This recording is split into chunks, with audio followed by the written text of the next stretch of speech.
surfing break started not only 19 years ago. I know because at the very start, I was already part of it. Actually, it started by a Japanese friend. Kung yung mga Japanese pumupunta rito to surf, why not the Filipinos themselves? And why not the Ilocanos themselves?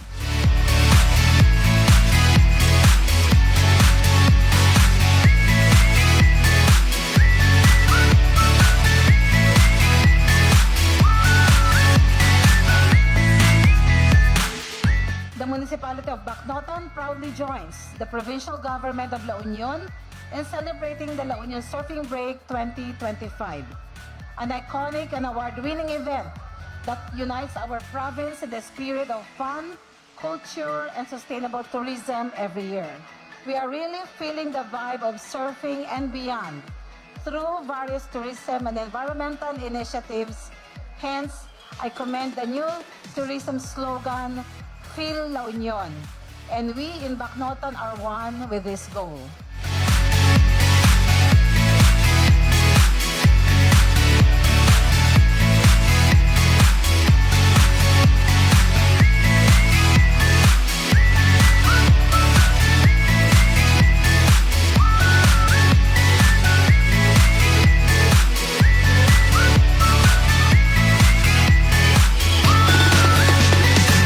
Ipatanong ko ni Kablao ni Apo Gobernador, let's enjoy the party!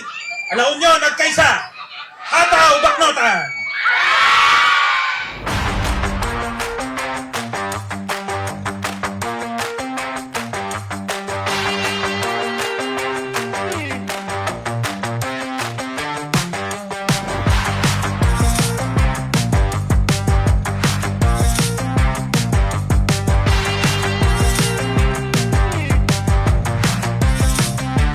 It is both my great pride and honor to welcome everyone gathered here to the opening ceremony of the La Union Surf Break 2025. Today marks the start of an exciting 3-day celebration that unites us through our shared love of the sea, our culture, and our community spirit.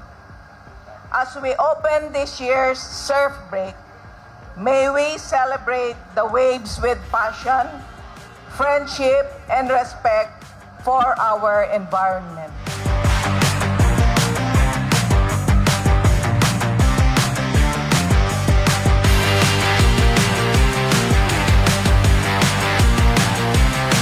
When you are here, you must feel the love of the people. You must feel the love of the environment, especially the sea, and even when you go to the mountains, to the waterfalls, you would see that here the Ilocanos love nature, we love our environment, and we want to share it with each and every visitor that we have here in La Union. Cheers to La Union! At kaysatay amin!